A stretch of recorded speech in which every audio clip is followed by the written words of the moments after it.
आपका छोटा भगवान है। नवरात्र के समय में पूजा उपासना अगर हम करें तो वो किस विधि से करें? कोई साधना करता है तो सिद्धि पाने की बहुत हद तक संभावना हो जाती है जो निष्ठा से साधना करे। लव मैरिज कर रहे हों या फैमिली की साइड से अरेंज मैरिज भी हो रही है, लेकिन फिर भी तलाक हो जा रहे हैं। नेचुरली वो जो प्रेम उत्पन्न होगा दोनों के बीच में, वो अटूट प्रेम होगा। तो अभी तो हमारा जब भी सही तरीके से नहीं हो रहा है, फिर ये बिंदु और नाद की दीक्षा तो हमें अभी ली भी नहीं है। सकल काज सारण, सारा काम उसका बनेगा। प्राकारांतर होने से अभ्यासी को यह मार डालता है। नमस्कार साथियों, एक बार फिर से बहुत बहुत स्वागत है आपका हमारे पॉडकास्ट तो शांति संदेश में। और जैसा कि आप सब जानते हैं, शांति संदेश के माध्यम से हम शांति का प्रचार प्रसार करते हैं। हमारे विद्वत महात्मा गण आते हैं, आप सबको बतलाते हैं। तो इस कड़ी में आज हमारे साथ एक बहुत ही महत्वपूर्ण गेस्ट हैं, बहुत ही खास गेस्ट हैं, जिन्हें किसी परिचय की आवश्यकता नहीं है। आप सब उन्हें भली भांति जानते हैं, जो हमारे संत मत के अंतर्राष्ट्रीय प्रवक्ता भी हैं, स्वामी सत्यानंद जी महाराज। नमस्कार स्वामी जी, बहुत बहुत स्वागत है आपका। स्वामी जी, हम लोग बहुत दिनों से प्रयास कर रहे थे कि आपका समय मिले। हमारे दर्शक भी कह रहे थे कि स्वामी जी की वीडियो आप लाएं, हम उन्हें सुनना चाहते हैं। तो स्वामी जी, बड़ी कृपा हुई आपकी, आपने हमें समय दिया। स्वामी जी, कुछ हमारे जिज्ञासा होते हैं, हमारे दर्शक होते हैं, कुछ हमारे साधु महात्मा भी होते हैं, नए सन्यासी हैं, ब्रह्मचारी हैं, तो उनके कुछ कुछ प्रश्न होते हैं। हमारी R&D टीम भी है स्वामी जी, वो भी कुछ प्रश्न निकालते हैं ताकि लोगों को उसका लाभ मिल सके। तो आज उस क्रम में स्वामी जी हम लोग बातचीत करेंगे। तो स्वामी जी, सबसे पहले तो ऐसे तो परिचय की आवश्यकता नहीं है, सभी लोग जानते हैं, लेकिन 2 शब्दों में स्वामी जी के संत मत में आना कैसे हुआ और अपब्रिंगिंग कैसे कैसे हुई, शिक्षा फिर दीक्षा कैसे हुई, और मतलब वो एक क्षण स्वामी जी वो तो ज़रूर बताएं कि जब लगा कि अब चल पड़ना है, संसार को छोड़ देना है, वो जो हर एक बैरागी के ज़िंदगी में आता है, सन्यासी की ज़िंदगी में। जी, मुझे प्रियव्रत जी की बातों को सुनकर बड़ी प्रेरणा मिली और आपका सबसे पहले बात ये रही है कि आप जानना चाहते हैं कि मैं इस वैराग्य जीवन में कैसे आया, संन्यास कैसे लिया। मैं ग्रेजुएशन में पढ़ रहा था, जी, तो ग्रेजुएशन का एग्ज़ाम देने के बाद जब मैं घर लौटा जी, तो मेरे ताऊ जी की डेथ हो गई थी अच्छा, और उनको जलाने के लिए जो हमारा सनातन धर्म में विधि विधान है जी, संस्कार करने का, तो अग्नि संस्कार के लिए मैं भी गया और जब लौट कर आया तो देखा कि वो जगह खाली है जहाँ वे रहते थे। तो मेरे अंदर भी ये हुआ कि मैं भी इसी तरह से संसार से चला जाऊँगा, मेरा भी शरीर छूट जाएगा। तो मुझे बहुत विरक्ति हो गई और मैं भी चला जाऊँगा, मैं कौन हूँ? जी, इस बात को लेकर मैं बड़ा अन्वेषण करने लगा, खोज करने लगा। दीक्षा मैं ले चुका था। हमारे एक संत थे, गुरु महाराज के बड़े प्रभावी महापुरुष थे, पूज्य स्वामी विष्णुकांत जी महाराज। अच्छा, अच्छा, जी, उनका शरीर ब्राह्मण कुल से था और बहुत विद्वान मूर्ति थे। तो उनसे मैंने दीक्षा पहले ही ली थी और वो दीक्षा उस समय हमें झकझोर दिया कि मैं भी चला जाऊँगा। और सोचते-सोचते मैं अपने घर के बरामदे पर बैठा था और अचानक एक भीतर गया, बैग जो मेरा होता था वो बैग हाथ में लिया और चल पड़ा। और इस तरह से मुझे था कि जो सिद्धपीठ कुप्पा घाट है, महर्षि मेही आश्रम गंगा के तट पर अवस्थित है, तो वहाँ जाने की पूरी तैयारी कर ली और घर में बिना बताए मैं चल पड़ा। और रास्ते में बहुत अनेक-अनेक कष्ट हुआ। मेरे पास खाने वगैरह की कोई चीज़ नहीं थी। जो एक पैंट, मैं एक साधारण धोती सी पहना था जी, जी। और पेंट मेरे बैग में था, तो उसे मैं बेचकर 15 रुपये में बेचकर कुप्पा घाट में आया किसी तरह वाह! से। और सबसे पहले दर्शन में गुरु निवास में गया, जी। और वहाँ से फिर पूज्यपाद महर्षि संत सेवी परमहंस जी महाराज के पास गया। तो मैंने प्रणाम किया, तो उन्होंने कहा कि तुम पढ़े लिखे बच्चे लगते हो, कितने पढ़े हो? तो मैंने बताया कि ऐसा ऐसा हुजूर, मैं अपना जीवन समर्पण करने आया हूँ। तो पूज्यपाद स्वामी हरनंदन जी महाराज, जो अभी वर्तमान महर्षि आचार्य हैं। हरनंदन जी, परमहंस जी महाराज बिल आचार्य के रूप में हैं, उनको बुलाया गया और कहा गया कि युवक पढ़ा लिखा है, इसे आश्रम घुमाकर दिखाइए और देखिए कौन सी सेवा इसे आप दे सकते हैं। किस ईस्वी की बात रही होगी ये स्वामी जी? ये 1987 ईस्वी की बात है। अच्छा, जी। वाह! तो मुझे गौशाला ले जाया गया। पूज्य बाबा मुझे गौशाला ले गए, और बड़ी-बड़ी गायें थी वहाँ पर। तो उन्होंने कहा कि आपने कभी गाय की सेवा की है? मैंने कहा कि जी नहीं, मैं तो बचपन से बाहर ही रहा हूँ। तो आप गाय की सेवा कर लेंगे? मैंने कहा कि जी। तो आप गोबर उठा लेते हैं? तो मैंने कहा कि जी मैं गोबर उठा लूँगा। फिर वे मुझे कार्यालय की तरफ ले गए, ऑफिसेज़ की तरफ, और वो सब दिखाते हुए मुझे उसने कुछ खाने को दिया। मैं बड़ा भूखा था अच्छा, और मैं खा कर के बड़ा संतुष्ट हुआ। सवेरे से हमें नहीं पता कि अब हमें क्या सेवा दी गई है। जी। तो सुबह पता चला कि इंक्वायरी ऑफिस में मुझे सेवा दे दी गई है। अरे वाह! बहुत बढ़िया। जी। जो आगंतुक लोग आएँगे, जाएँगे, उनका रिकॉर्ड लेना है, नाम लिखना है, और कितने लोगों का भोजन बनना है, वो सब मेरे उसमें जी, जी। कर दिया गया। तो वहीं सेवारत रहा, और इस तरह से 2 महा 2 बड़े महापुरुषों की सेवा हमने की। जी, पूज्यपाद महर्षि साई स्वामी जी महाराज की, और पूज्यपाद महर्षि संत सेवी परमहंस जी महाराज की। जी, जी। और एक बार उन्होंने हमें ये कहा कि कुछ पढ़ना भी चाहिए, और जी। तो शास्त्र की पढ़ाई के लिए मैं ऋषिकेश आ गया, अच्छा, और ऋषिकेश में फिर शास्त्रों का अध्ययन किया। फिर हमारा कोर्स ट्रांसफ़र होकर कोयम्बटूर चला गया, आर्ष विद्या गुरुकुलम में। वहाँ पर 5.5 साल मैं रहा, और उसके पूर्व कुप्पा घाट में है पूज्यपाद महर्षि शाही स्वामी जी महाराज के द्वारा सन्यास हुआ। अच्छा।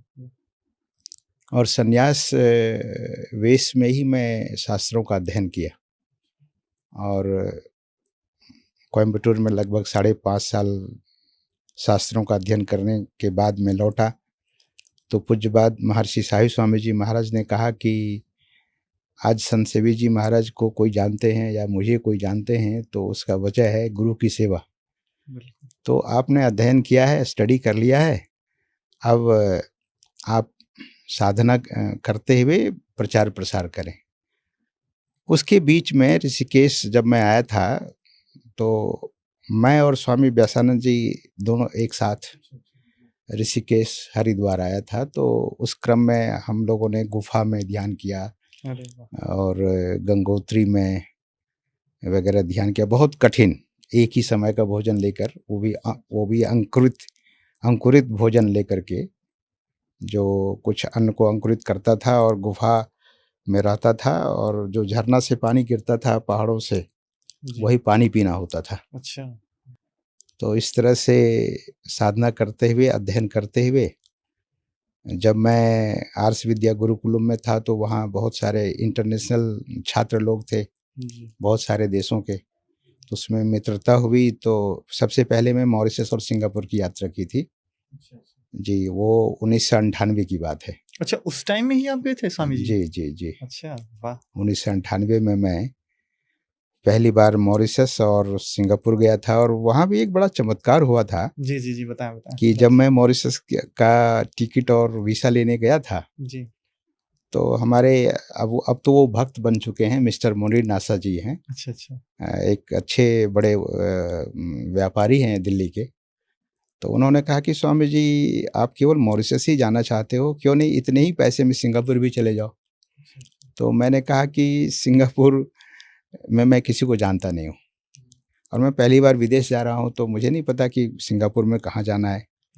बोले कोई नहीं, मैं टिकट काट देता हूँ और आप एक बार हो आओ, वीज़ा ले लो।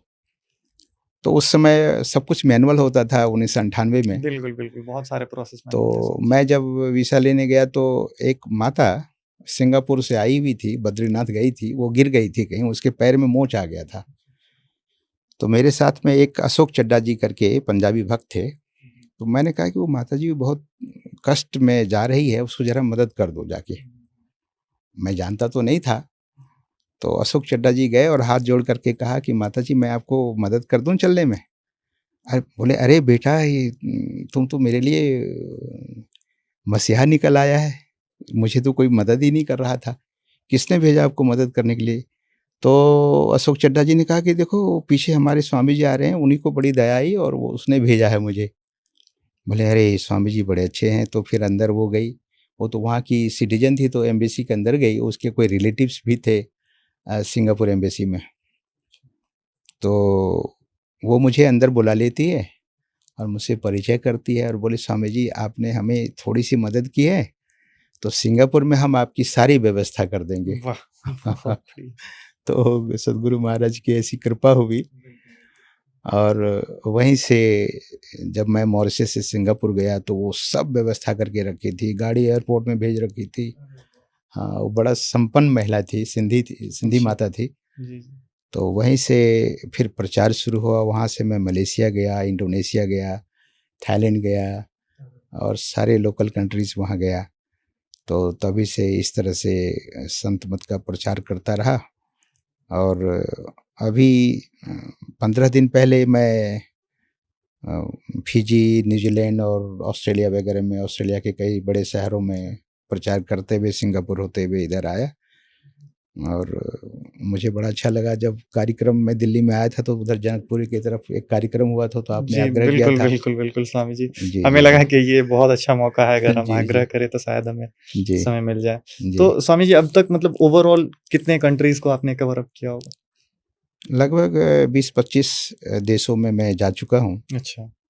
और अच्छा रिस्पॉन्स है, लेकिन वहाँ प्रचार करने में थोड़ी कठिनाई है, जैसा कि कभी जी। आपने पूछा था। हमारे बहुत बार भक्त लोग बोलते हैं, हाँ तो जी, जी, जी, जी। एक्चुअली मतलब वहाँ पे नॉन-वेज लोग ज़्यादा सेवन करते हैं हुँ, और प्रचार करना थोड़ा-सा कठिन इसलिए है जी। कि अपने संत मत में ये सिद्धांत है कि 6 महीने पहले पूर्व से हाँ, वो आप मांस, नॉन-वेज मछली, वगैरह अंडा मांस-मछली और वगैरह। नशाओं का सेवन करना छोड़ दिए हों, तब आप दीक्षा के अधिकारी हैं। तो यहाँ पर कहीं न कहीं हम लोग कठिनाई महसूस करते हैं संत मत के प्रचार में। जब वो उनको लगता तो है बहुत बढ़िया, लेकिन जब हम पूछते हैं, हुँ, हुँ, जब हुँ। वो दीक्षा के लिए तैयार हो जाता है, तो हमारे पूछने पर वो कहते हैं कि मैं तो कल ही मांस खाया हूँ, तो फिर दीक्षा देना बहुत मुश्किल सा हो जाता है। बिल्कुल, बिल्कुल। लेकिन वो ज्ञान तो महाराज जी उनको जी, समझ में तो ज़रूर ही जी, आता होगा, जी, और फिर कभी न कभी अगर उन्होंने ले जी, लिया कि नहीं अब जी, संयमित रूप से हम इन जी, चीज़ों का त्याग करेंगे, तो फिर जी, तो वो जुड़ जी, सकते हैं। जी। लेकिन काफ़ी लोगों ने दीक्षा ली है। इस बार भी फिजी में 4-5 लोगों ने दीक्षा ली है। पिछली बार 2 लोगों ने दीक्षा ली थी। लेकिन जो दीक्षा लेते हैं वे बिल्कुल ठोस हैं। अच्छा। हाँ, वो हिले-डुले नहीं हैं। अरे वाह! ये तो हाँ। बहुत बड़ी बात है स्वामी जी। जी, जी, जी। मतलब ऐसे अगर एक लोग भी मिल जाएँ, जी, जो ठोस रूप जी, से अगर वो जी, साधन भजन करें और सारे जी, नियमों का पालन करें, तो फिर तो सार्थक है। जी, जी, जी। बहुत अच्छा। स्वामी जी जैसा कि सब जानते हैं, हम सब जानते हैं अभी नवरात्र का समय चल रहा है हुँ, हुँ। और हमारे दर्शक लोग हैं, कुछ साधक भी हैं, तो उन्हें स्वामी जी एक बार आप बतलाएँ कि नवरात्र के समय में पूजा उपासना अगर हम करें तो वो किस विधि से करें? अगर कोई जी, साधक हैं, वो ध्यानाभ्यास करते हैं, जी, तो उनको किन नियमों का पालन करना चाहिए? जी। तो एक बार स्वामी जी इस पे। सद्गुरु महाराज का जो सिद्धांत है, वो त्रैकाल संध्या का सिद्धांत हम लोगों को देने की कृपा की है और मिनिमम 2 बार प्रार्थना करने की। तो ये जो नवरात्र है, बहुत पवित्र समय है, शक्ति की उपासना की जाती है। हमारे हरिद्वार में एक दीनदयाल उपाध्याय जी महाराज, वे कहा करते थे कि देखो आदमी राम जी की उपासना करते हैं, कृष्ण जी की उपासना करते हैं, लेकिन राम उपासक, शिव उपासक या कृष्ण उपासक जब बूढ़ा हो जाता है तो वो ये नहीं कहता कि मेरे शरीर में राम नहीं रहा, वो ये कहता है कि मेरे शरीर में शक्ति नहीं रही। जी, बिल्कुल कहता हूँ साहब। वृद्ध जब हो जाता है या कोई आदमी बीमार हो जाता है तो वो कहता है कि मैं बड़ा कमज़ोर हो गया, जी, मेरे बिल्कुल शरीर अब में शक्ति शक्तिहीन। नहीं रह गई। जी, तो ये जो नवरात्र है, वैसे गुप्त नवरात्र भी होता है और 2 नवरात्र प्रसिद्ध है। एक ये शारदीय नवरात्र और दूसरा चैत्र नवरात्र। तो दोनों में शक्ति की उपासना की जाती है और शक्ति के बिना कुछ भी नहीं। अगर हमारे अंदर शक्ति नहीं है तो हम बोल भी नहीं पाएंगे।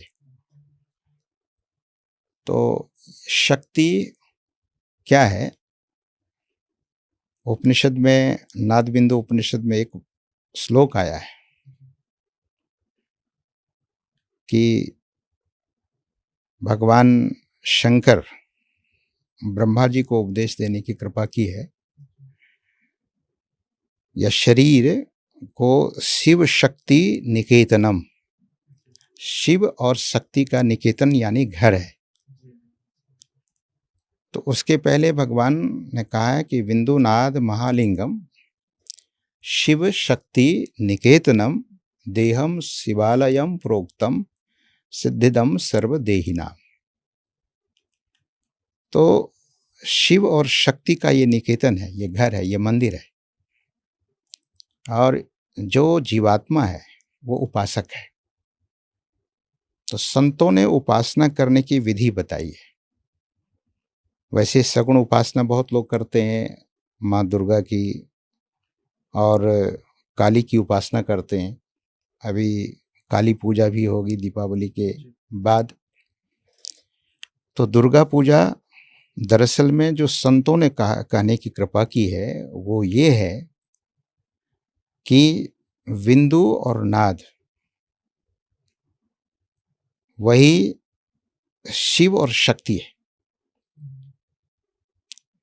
और इसकी उपासना कैसे की जाए? तो व्यक्ति ध्यान में बैठे, ध्यान की मुद्रा में, और ध्यान करने का भी एक मुहूर्त होता है। वह विशेष मुहूर्त है ब्राह्म मुहूर्त, जिसको अमृत बेला कहा गया है। उस वेले में बैठ करके साधन अगर किया जाए, साधना की जाए, तो व्यक्ति को उस शक्ति से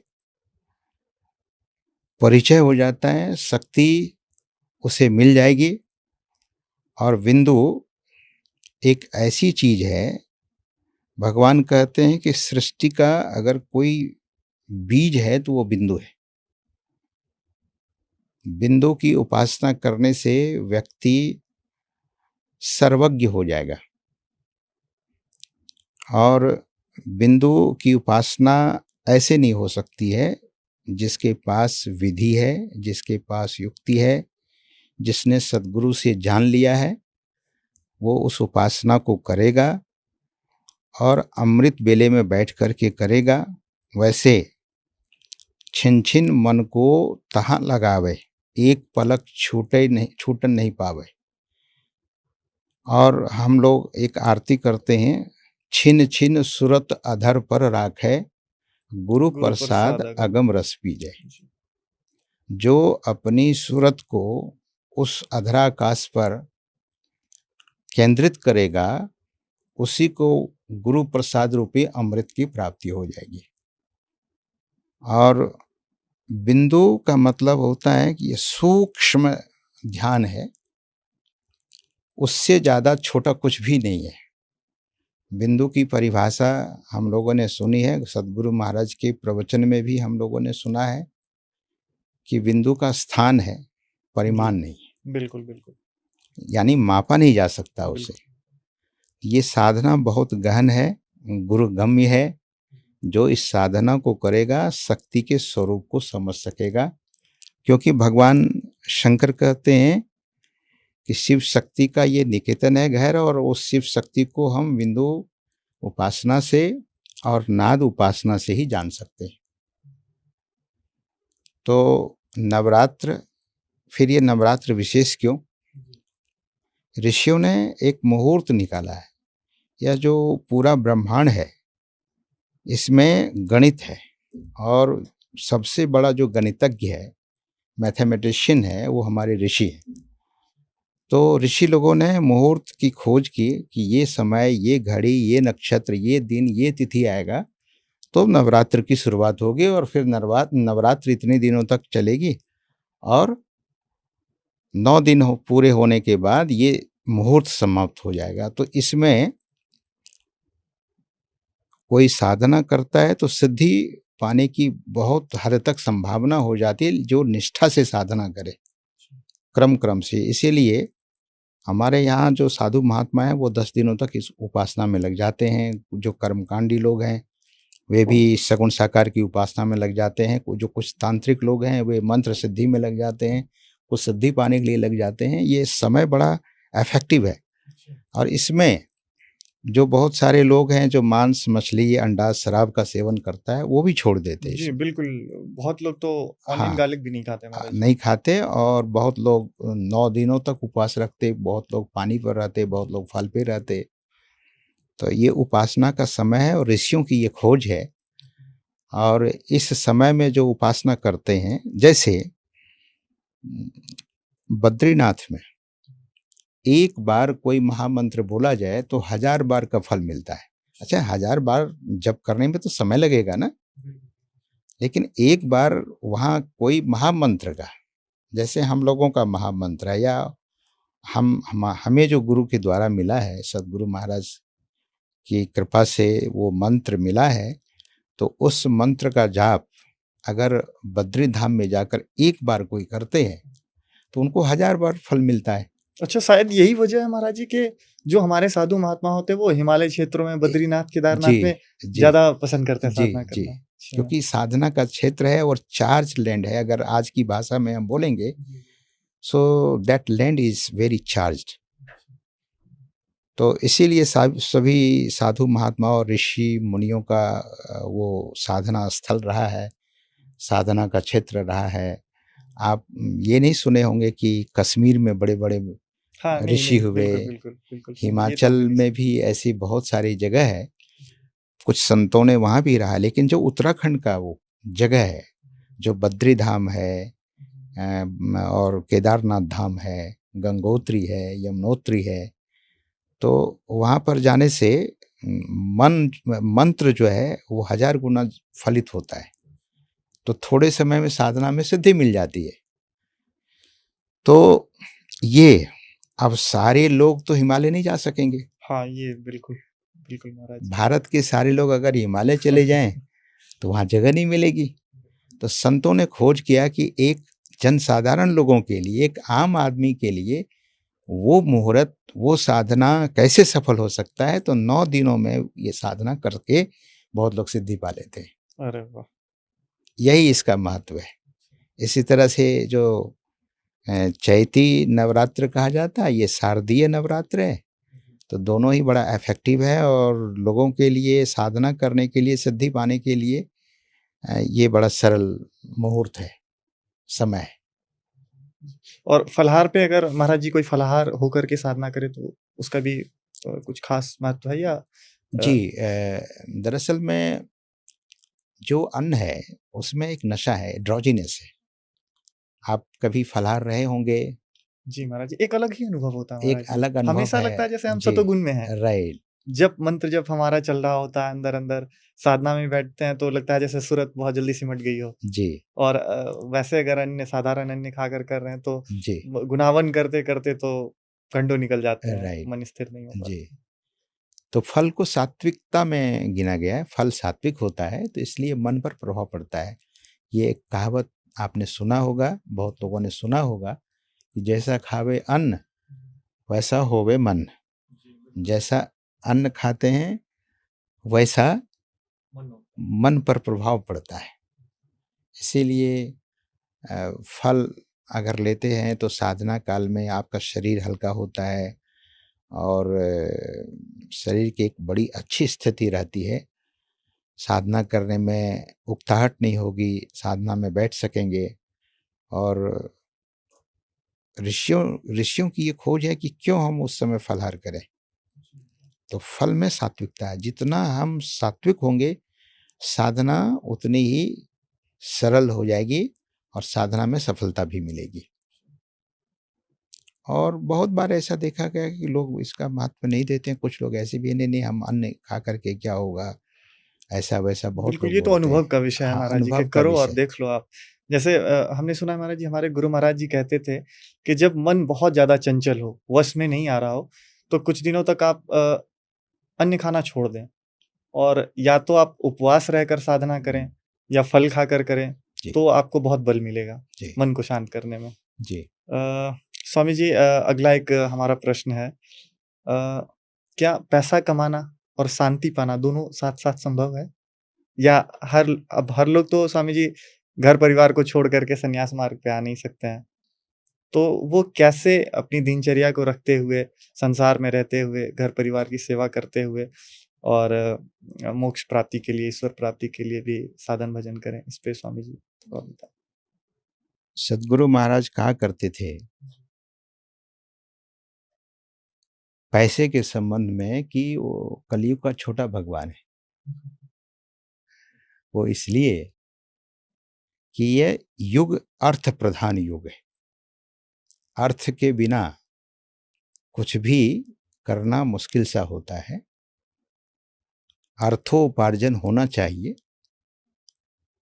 लेकिन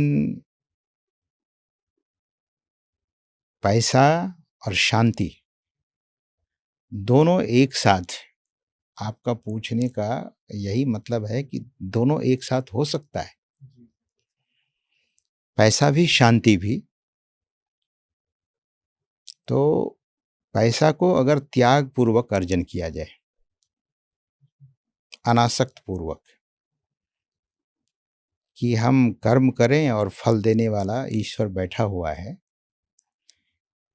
ईश्वरार्पित अगर बुद्धि हो जाए,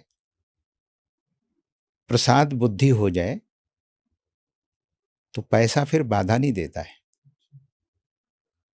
बड़े बड़े उद्योगपति को देखा गया कि धन कमाया और साधना में भी लगे रहे।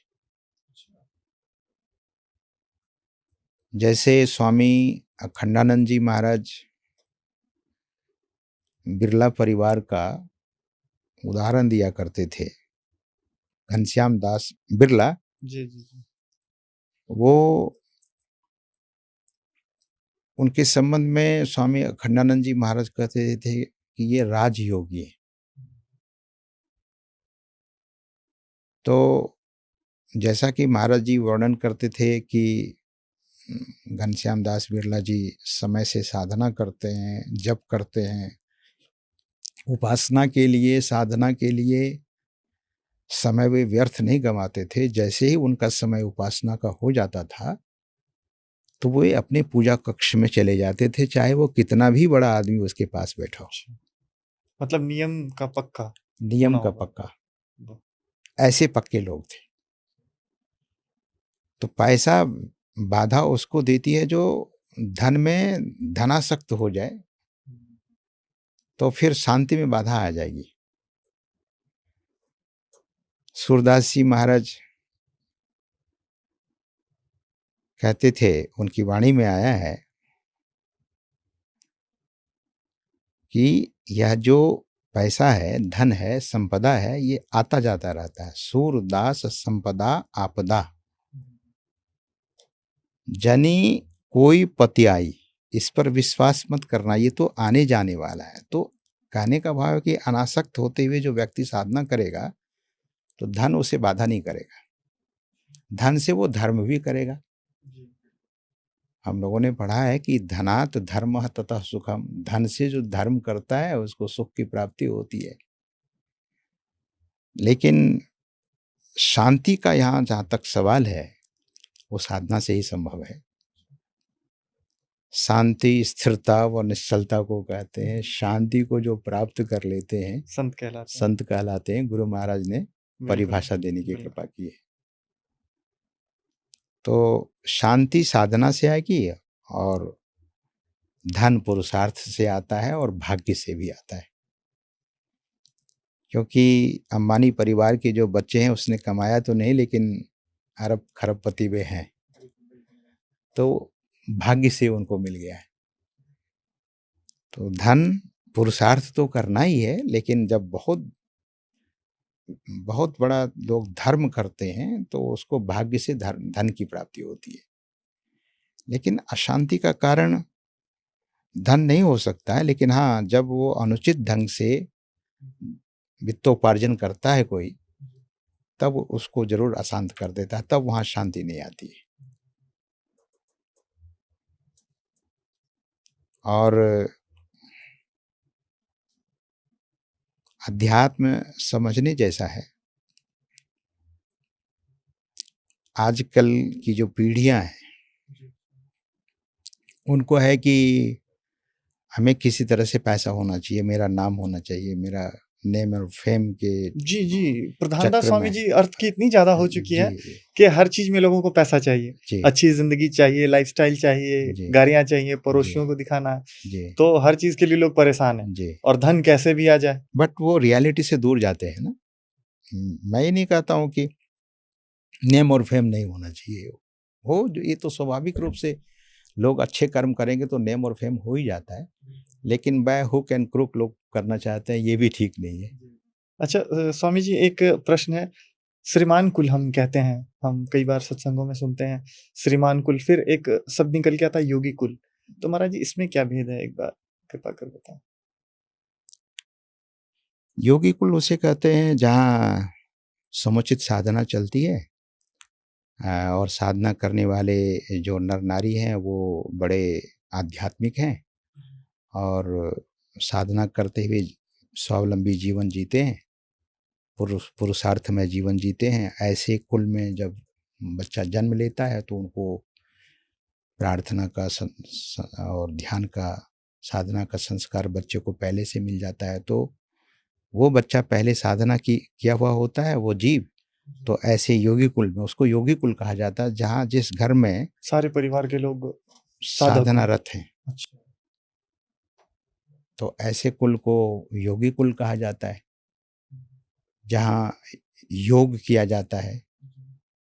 और श्रीमंत, जो श्रीमान कुल है, जो श्रीमंत लोग हैं, जैसे हमारे देश के बड़े बड़े व्यापारी लोग हैं, वो श्रीमंत लोग हैं। अच्छा, श्रीमान कुल, वो क्योंकि वो श्री वर्ड जो कहीं ना कहीं आ रहा है हाँ महाराज जी, तो वो जी लक्ष्मी को कनेक्ट कर रहा जी जी। है। तो पुण्य के हिसाब से कुछ लोग श्रीमंत कुल में जन्म लेते हैं, और पुण्य वहाँ भोग करके फिर योगी कुल में भी वे जा सकते हैं, अगर पीछे उनका साधना में पुण्य है तो। अच्छा, या कि संतों की कृपा अगर हो गई, संतों उनका की कृपा सानिध्य हो मिल गई। गया तो भी। हमारी जो युवा पीढ़ी है स्वामी जी, वो बहुत दुखी है। आज की जो नई जनरेशन है, चाहे लोग लव मैरिज कर रहे हों या फैमिली के साइड से अरेंज मैरिज भी हो रही है, लेकिन फिर भी तलाक हो जा रहे हैं। तो इसके पीछे का स्वामी जी आध्यात्मिक और भौतिक कारण क्या हो सकता है? इसको थोड़ा बताएं। लोग बहुत ज्यादा दुखी हैं, परेशान। देखिए, आध्यात्मिक तो कारण नहीं हो सकता है। आध्यात्मिकता तो समाधान करता है जीवन के जी, हर। नहीं स्वामी जी, कहीं ना कहीं जी अध्यात्म में अगर लोग नहीं हैं तो ये कारण हो सकता है, जी अध्यात्म जी विहीनता। जी जी जी। या मैं वही कहने जा रहा था कि जो युवान पीढ़ी है हमारे, हमारे युवान भाई बहन, जो शादी, एक तो मोस्टली लोग आजकल ये बड़ा ही अलग एक थॉट हो गया है लोगों को कि लिव इन जी, बहुत ज्यादा में महाराज रहना जी। चाहते हैं, और बच्चे नहीं हो, ऐसा ऐसा भी बहुत लोग चाहते हैं कि हमारे बच्चे नहीं हों। तो हमारे सनातन वैदिक जो परंपरा है उससे हटकर, उस लीक को छोड़कर लोग मोमेंटरी सुख में अ, अपने को लीन किए जा रहे हैं, और जिसके कारण उसके अंदर ना आध्यात्मिकता है, ना एक वो डीप समझदारी है, एक गहरी समझ हो, तो जीवन को समझ नहीं सका। अगर जीवन को समझ लेता, जीवन के वैल्यू को समझ लेता और सनातन की गहराई को समझ लेता, इस ज्ञान को समझ लेता, तो एक रिस्पेक्ट उसके अंदर होता है। पति पत्नी का रिस्पेक्ट करता, पत्नी पति का रिस्पेक्ट करती। इसका वजह ये जो रिस्पेक्ट का अभाव हो गया है, इसीलिए डिवोर्स हो रहा है, इसीलिए बहुत विवादित जीवन होता है। यहाँ तक कि लोग एक दूसरे को मर्डर करने के लिए जी, उतारू हो बहुत जाते बहुत हैं और महाराज जी, लोग अभी मर्डर बहुत कर केस भी आ रहे हैं देते हैं। ऐसे लोग। जी, तो लैक ऑफ स्पिरिचुअलिटी, जी, आध्यात्मिकता का अभाव है। और मैं एक बात बता देना चाहूँगा, अगर ये मेरा संदेश लोगों तक जाता है और सुनते हैं, तो आध्यात्मिक का मतलब है कि शब्द है अध्यात्म, अधि धन आत्म है।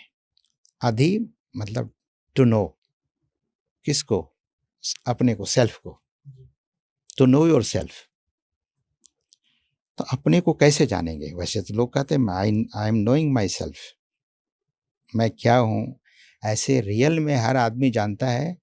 बहुत मूढ़मति के जो लोग हैं वो अपने बारे में नहीं जानता है, लेकिन जो थोड़ा सा डेलिब्रेट करता है, कंसंट्रेट करता है, तो वो जानता है कि मेरी पढ़ाई कहाँ तक है, मेरी समझदारी कहाँ तक है, हम किस बात को कितना कहाँ तक समझ सकते हैं, हमारी क्या क्वालिफिकेशन है। लेकिन अगर अध्यात्म हो जाए एक एजुकेटेड लोगों में, लोग तो आज पढ़े लिखे लगभग लगभग हैं, पूरी लिटरेसी तो हमारे भारत में नहीं आई है 100%, लेकिन जिसको हम लिटरेट लोग कहते हैं, वही उन्हीं लोगों को हम झगड़ते हुए देख रहे हैं, बिल्कुल बिल्कुल महाराज जी, उन्हीं एकदम को सच तलाक कहा। देते हुए देख रहे हैं। जी, गांव में तलाक का रेशियो मैं समझता हूँ कि अभी भी नगण्य है, हाँ, बहुत कम है महाराज जी, बहुत कम बहुत है, कम है। और पुराने समय में तो ये सब था ही नहीं था हमारे ही भारत नहीं। में। तो गांव में भी वो लड़का और वो लड़की शायद डिवोर्स करते होंगे जो शहर से गए होंगे। इसका मतलब मैं शहर को दोष नहीं देता हूँ। शहर में रहने के साथ साथ उनका लाइफ इतना बिजी हुआ कि हमें अर्न करना है, हमें मकान बनाना है, हमें परिवार बसाना है, लेकिन अर्न करते हुए, मकान लेते हुए, बनाते हुए, खरीदते हुए, शादी करते हुए तब तक पता चला कि पत्नी एक तरफ हो गई और पति दूसरे तरफ हो गए। तो इसका वजह यही है कि शुरू से जो वो रूट कमज़ोर हो गया। बिल्डिंग का नींव अगर कमज़ोर हो जाता है तो बहुत ऊंची बिल्डिंग नहीं बनाई जा सकती है, वो कहीं ना कहीं कोलैप्स हो जाता है, गिर जाता है। उसी तरह से जीवन में अगर आध्यात्मिकता का अभाव होता है तो एक दूसरे को नहीं समझ सकते हैं। आध्यात्मिकता का मतलब मैं बताया आपको कि टू नो योर सेल्फ। आप अपने बारे में जब जान लेंगे, अपने वैल्यू को जान लेंगे, आप अपना वैल्यू देंगे तो दूसरे को भी वैल्यू देंगे। तो वो लड़की, वो नारी भी अगर जान लेगी तो पति का रिस्पेक्ट करेगी वो, क्योंकि अब वो ईश्वर उपासना दोनों कर रहे हैं, परमात्मा की उपासना कर रहे हैं, त्रिकाल संध्या कर रहे हैं, 2 समय प्रार्थना कर रहे हैं।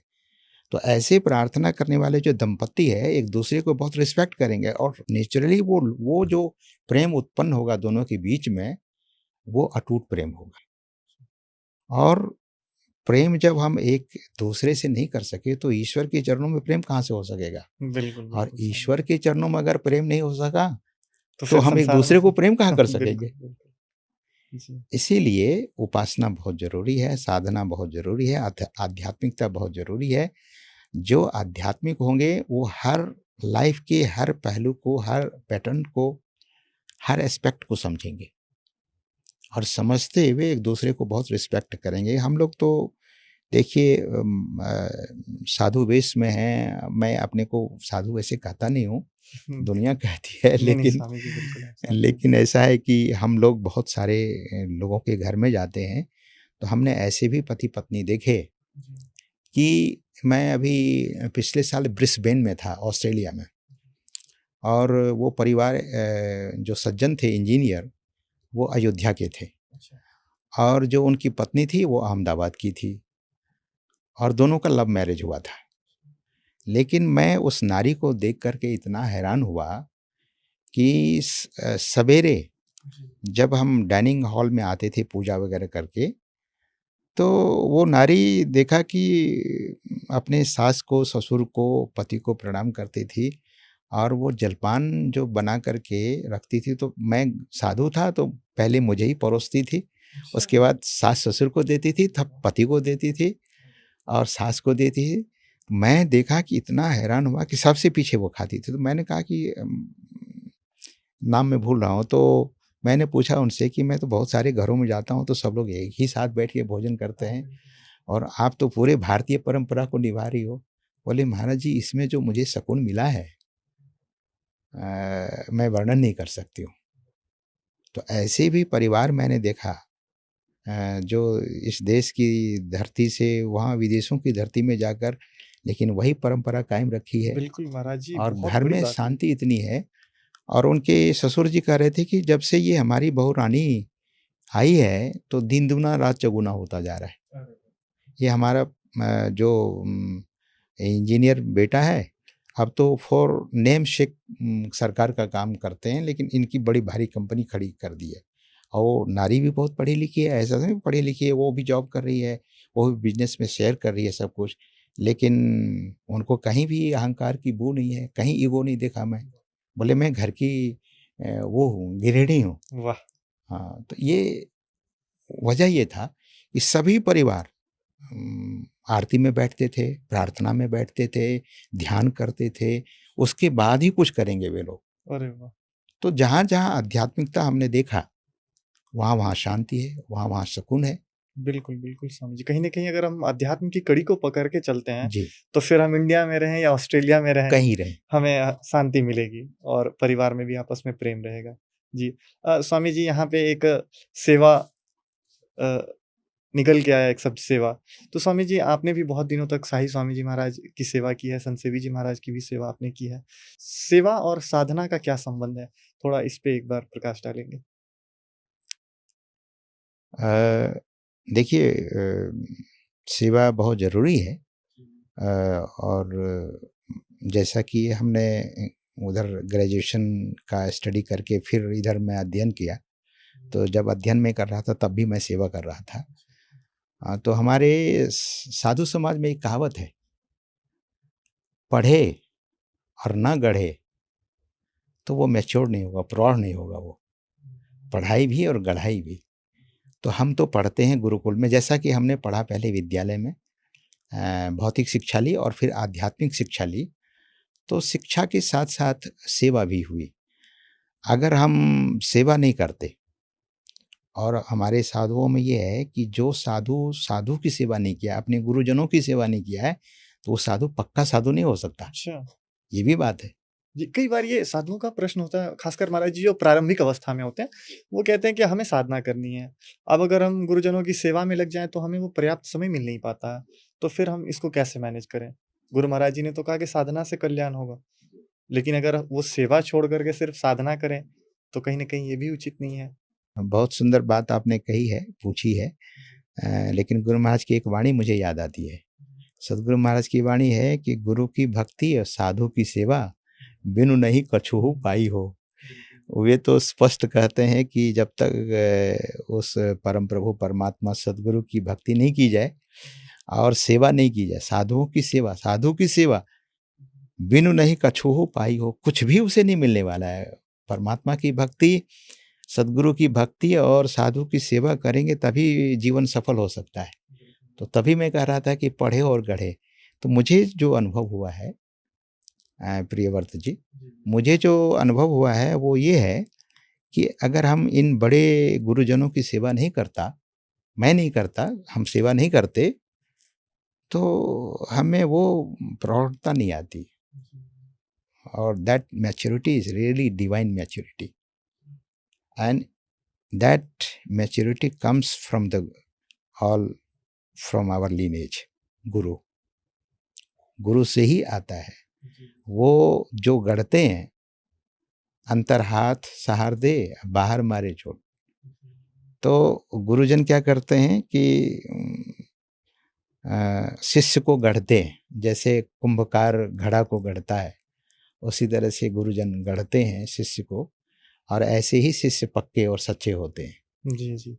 जी पूज्य साई स्वामी जी महाराज भी कहा करते थे, सेवा जी से सद्गुण है आते, जी जिससे जीवन सुखमय होता है। स्वामी जी हमारे कुछ ऐसे साधक हैं जो कहते हैं कि हमने दीक्षा तो ले ली, हमने मंत्र जाप की दीक्षा ली और फिर विंदुनाद है, ये भी हैं। तो अभी तो हमारा जप भी सही तरीके से नहीं हो रहा, फिर ये विंदु और नाद की दीक्षा तो हमने अभी ली भी नहीं है, तो वो शुरुआत में इम्पेशेंट हो जाते हैं। तो उन्हें स्वामी जी क्या करना चाहिए? एक बार थोड़ा-सा उनका मार्गदर्शन करें।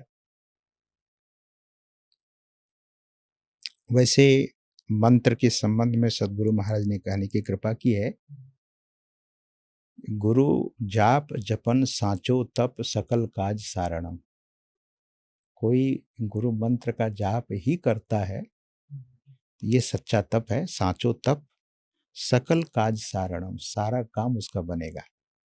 घबराने की ज़रूरत नहीं है। अगर इम्पेशेंस किसी के अंदर है तो उसे नहीं करना चाहिए, क्योंकि अ, बाल्टी पहले लोग कुआँ से पानी भरते थे ना, तो रस्सी जो बाल्टी में लगी होती थी उसका जो अंतिम छोर है अगर हाथ में है तो पूरी बाल्टी एक दिन ज़रूर आएगी ऊपर।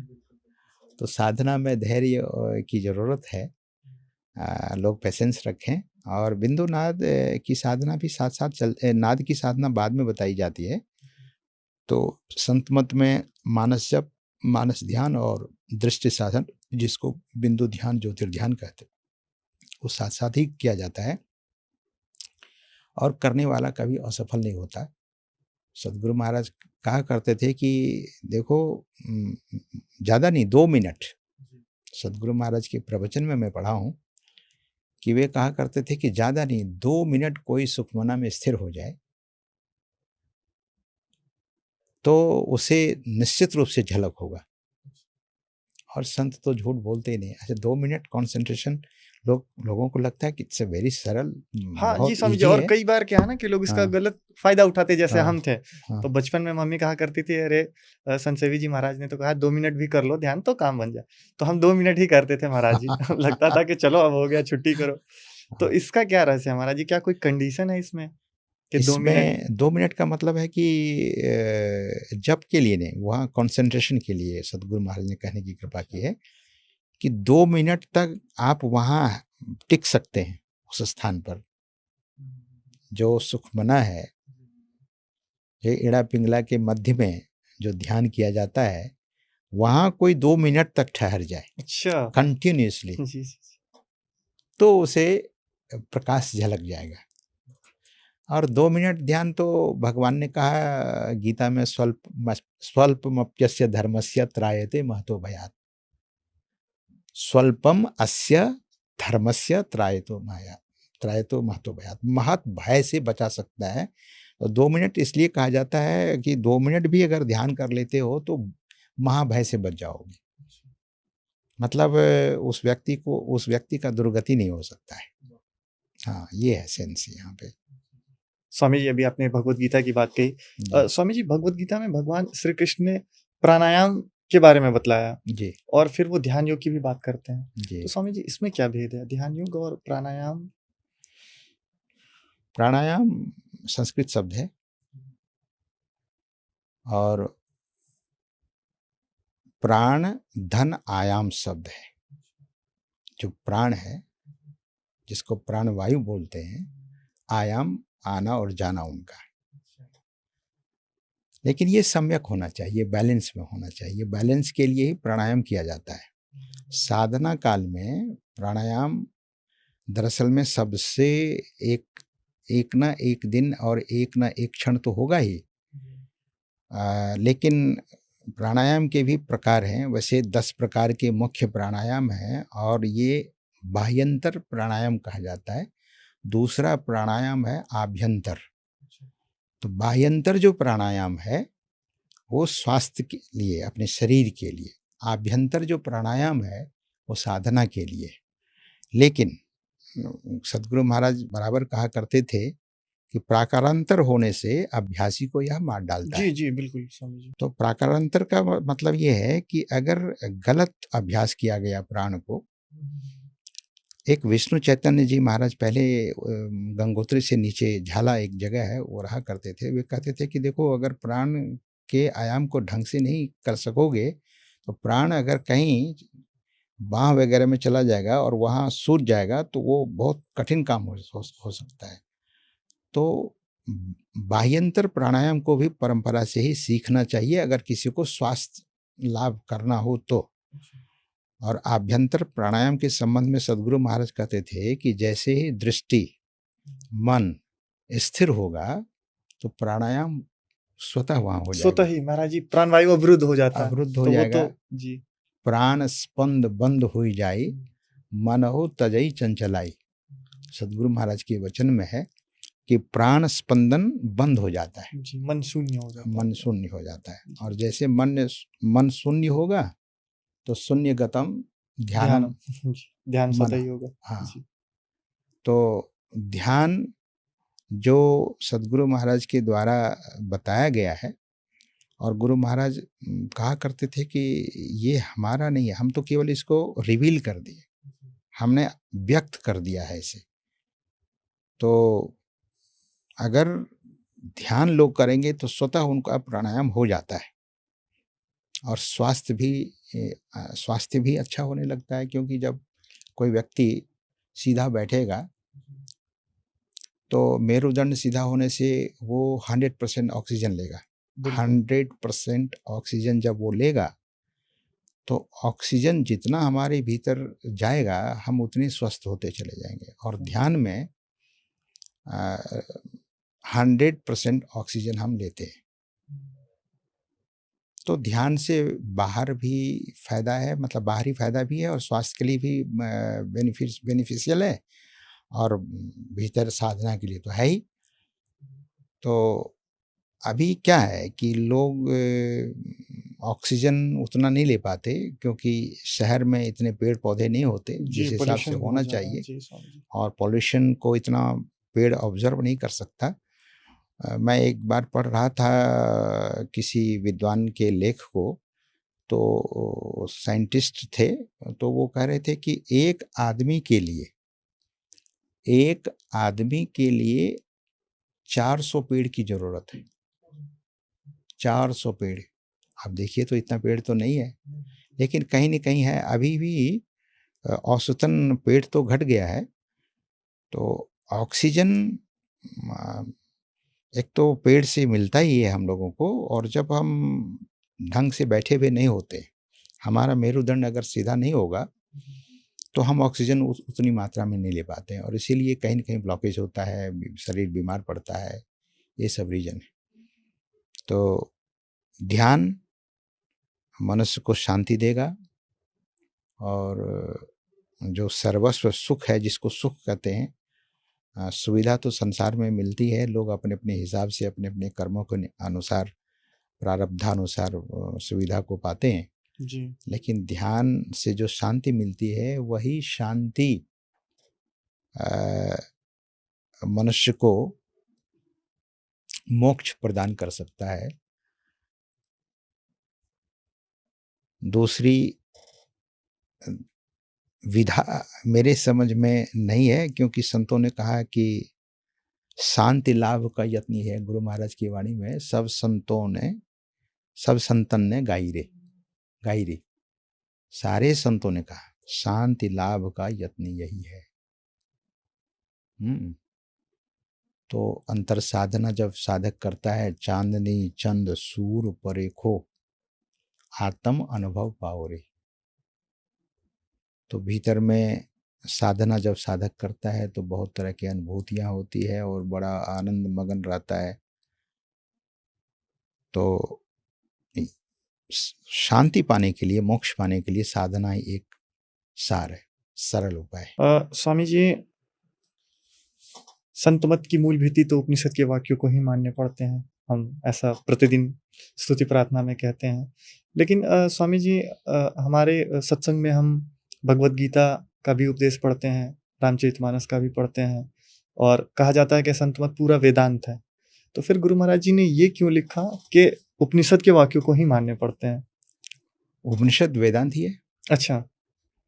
उपनिषद क्या है कि वेदांत का अर्थ होता है कि वेदानाम अंतः इति वेदांतः, जहाँ ज्ञान की परिसमाप्ति हो जाती है। तो यहाँ जो लौकिक दृष्टि से और आध्यात्मिक दृष्टि से सद्गुरु महाराज कहने की कृपा की है कि उपनिषद के वाक्यों को ही मानने मानने पड़ते हैं। जी बिल्कुल। तो उपनिषद तो हमारा सब पहले ना गीता से और रामायण से पहले का है। तो ऋषि की परंपरा के संबंध में कहते हैं कि जो हमारा ट्रेडिशन है वो ट्रेडिशन तो ऋषियों के द्वारा दिया गया है, प्रशस्त किया गया है, तो उसको तो मानना ही पड़ेगा। उसे छोड़कर हम कहाँ, हम फिर बेसलेस हो जाएंगे। तो उपनिषद और वेद हमारा जो है बेस है। इसलिए मतलब ये जो ज्ञान कांड और कर्म कांड है, जैमिनी द्वारा जो है कर्म कांड लिखा गया है और महर्षि वेदव्यास जी के द्वारा ब्रह्मसूत्र, जिसको ज्ञान कांड कहते हैं, वही उपनिषद है। उपनिषद का सार है। जो ब्रह्मसूत्र है वो उपनिषद का सार है। और गीता को भी कहा गया है कि श्रुतियों की रानी, मतलब सारे उपनिषदों की रानी है। गीता में सब कुछ है। और किसी भी अध्याय को आप पढ़ते हैं तो ओम तत्सदिति श्रीमद् भगवद गीता सु उपनिषदसु ब्रह्म विद्यायाम योग शास्त्रे श्री कृष्ण अर्जुन संवादे, और फिर जिस योग का नाम देना है योग दे करके और फिर उसको इति करते हैं। तो उपनिषद तो हमारा मूल में है ना, इसलिए मानने पड़ते हैं। स्वामी जी, श्रीमद् भगवद गीता के दूसरे अध्याय में हम पढ़ते हैं स्थित प्रज्ञता। तो ये स्थित प्रज्ञता क्या है स्वामी जी? इस पे एक बार महाराज जी थोड़ा विशेष रूप से समझाएं। अर्जुन ने भगवान श्री कृष्ण से पूछा है, स्थित प्रज्ञस्य का भाषा, स्थित प्रज्ञ किसे कहते हैं? तो भगवान श्री कृष्ण इसके बाद बहुत बात कहने की कृपा की है। मैं संक्षेप में सुना देना चाहूँगा। स्थित प्रज्ञ का मतलब ये है कि जो पूर्ण संत हैं, जो संतत्व को प्राप्त कर चुके महापुरुष हैं, उसको स्थित प्रज्ञ कहते हैं। तो भगवान श्री कृष्ण ने बड़ी सुंदर बात कही है स्थित प्रज्ञ महापुरुष के संबंध में कि जैसे कछुआ सारे अंगों को अपने अंदर समेट लेता है कोई विघ्न बाधा आने पर, उसी तरह से संसार में संत हैं और संसार के मध्य में रहते हुए संसार का विषय बयार तो बहता ही रहता है। तो संत क्यों नहीं प्रभावित होते हैं? आम आदमी प्रभावित हो जाता है और संत उस विषय बयार से प्रभावित नहीं होते। तो भगवान ने यही कहा कि सर्वाणि इंद्रियाणि संयम्य, सारे इंद्रियों को वो संयमित कर लेते हैं और इसीलिए उनको विषय बयार नहीं लगता है। जैसे कूर्मो अंगानि सर्वशः, जैसे कूर्म मतलब कछुआ अपने सारे अंग को समेट लेता है कोई विघ्न बाधा आने पर, उसी तरह से संत विषय बयार जब चलता है तो वो उस समय संयमित हो जाते हैं। स्थित प्रज्ञ जो पुरुष होते हैं, आत्मनि आत्मनः तुष्टः स्थित प्रज्ञस्तदोच्यते। भगवान श्री कृष्ण कहते हैं कि अपनी आत्मा में ही आत्मसंतुष्ट वे रहते हैं। उनको कोई बाहरी विषय से, बाहरी चीज़ों से प्रसन्न नहीं किया जा सकता है। वो न तो प्रसन्न होंगे न खिन्न होंगे, न खिन्नता आएगी ना ही प्रसन्नता आएगी। जैसे एक आम आदमी को बड़ा सा घर दे दिया जाए या कोई ऐसी चीज दे दिया जाए हाथ में तो वो बड़ा प्रसन्न हो जाता है, लेकिन संत लोग इससे ऊपर उठे हुए होते हैं। चाहे कोई भी चीज़ें उनको दिया जाए, कीमती से कीमती चीज़ें, और कीमती से कीमती चीज़ें उनसे ले लिया जाए तो वे प्रभावित नहीं होते। सम विषम परिस्थिति में भी सामान होता है। हाँ, और गीता में भगवान ये भी कहा है, शीतोष्ण सम दुखदाह, जो शीत और उष्ण में समता रखते हैं, जिनको कोई भी चीज़ प्रभावित नहीं कर सकता, अफेक्टेड वो नहीं होते, ऐसे संत होते हैं। इसीलिए दुनिया के लोग आश्चर्यचकित होते हैं, ये कैसे हैं? इसको कोई भी चीज़ प्रभावित नहीं कर सकता है। ना उनको किसी चीज़ की खोने से दुख होता है, ना किसी भी चीज़ अच्छी से अच्छी वस्तु को पाने से उनको खुशी मिलती है। वो सम अवस्था में रहते हैं। इसको इसको स्थित प्रज्ञ पुरुष कहते हैं। और ऐसे ही संत के कायल भगवान कहते हैं कि मैं ऐसे संत का कायल होता हूँ, मैं ऐसे संत का दर्शन करने जाता हूँ। शिव जी भी कहते हैं कि मैं ऐसे संतों का दर्शन करना पाना चाहता हूँ, ऐसे संत की सेवा में मैं रहना चाहता हूँ।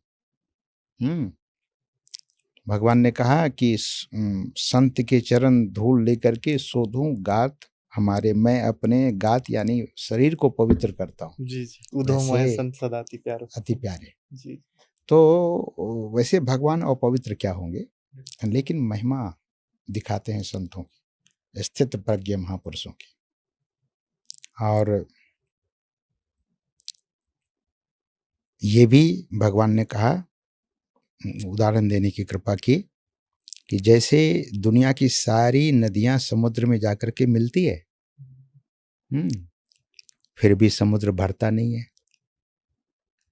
समुद्र में सारी नदियां जाती है।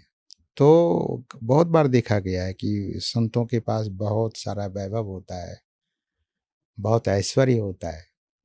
तो वो वैसे ही है जैसे नदियों, वहां तो जल का भंडार है समुद्र, और सारी नदियां वही जा रही है। कि यद्वत प्रविशंति कामा, भगवान कहते हैं कि सारी कामनाएं वहां जाती है, लेकिन जैसे समुद्र अचल है, स्थिर है, उसी तरह से संत भी स्थिर रहते हैं। वो ऐसे स्थित प्रज्ञ महापुरुष जो सारी कामनाएं वहां जाती है, फिर भी वो अचल रहते हैं, स्थिर रहते हैं। और गुरु महाराज ने बड़ा संक्षेप में, अभी थोड़ी देर पहले भी मैंने कहा आपसे, ये निवेदन में कर रहा था कि शांति स्थिरता व निश्चलता को कहते हैं। शांति को जो प्राप्त कर लेते हैं संत कहलाते हैं। तो शांति किसे कहते हैं? स्थिरता व निश्चलता, stillness and steadiness should be there. So ऐसे संत होते हैं। तो यही, अब देखिए, अर्जुन जो है वो नर ऋषि का अवतार है, और भगवान तो श्री कृष्ण नारायण तो है ही। तो नर ऋषि कोई साधारण नहीं थे, तो इसलिए साधारण प्रश्न नहीं पूछा गया है। और संत के बारे में भगवान वर्णन कर रहे हैं, और संत के बारे में अर्जुन ने पूछा है, और उनका वर्णन बहुत विशद रूप से भगवान ने करने की कृपा की है। और संत ही एक ऐसे हैं कि समाज में शांति है। जौना होते संत जना, जल मरता संसार। संत ही हमारे समस्त मानव समाज को, सभ्य समाज को प्रकाश देने वाले प्रदीप है। एक दीप है, प्रदीप का मतलब श्रेष्ठ दीप है। तो इसलिए हम उन सारे संत महापुरुषों को नतमस्तक होकर प्रणाम करते हैं।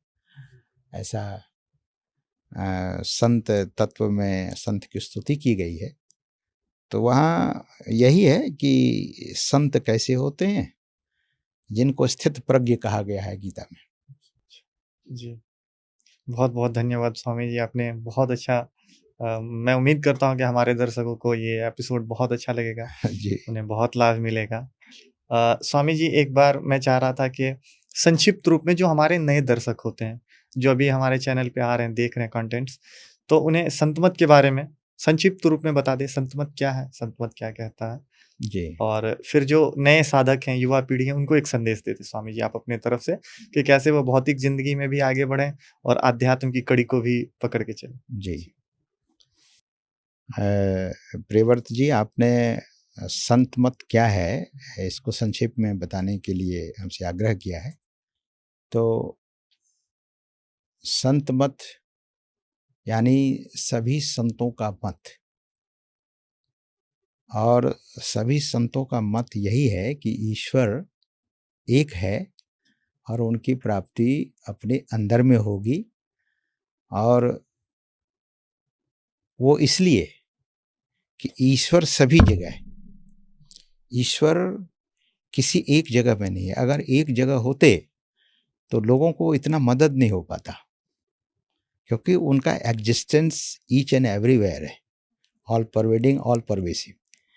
तो एक तो संत मत भ्रांति को दूर करता है कि भाई आपको कुछ भी चाहिए, सुख चाहिए, शांति चाहिए और यहीं चाहिए, तो यहीं से उपासना शुरू करो। और वो जो उपासना करने का स्थान है वो आपका शरीर से बढ़िया कुछ नहीं है।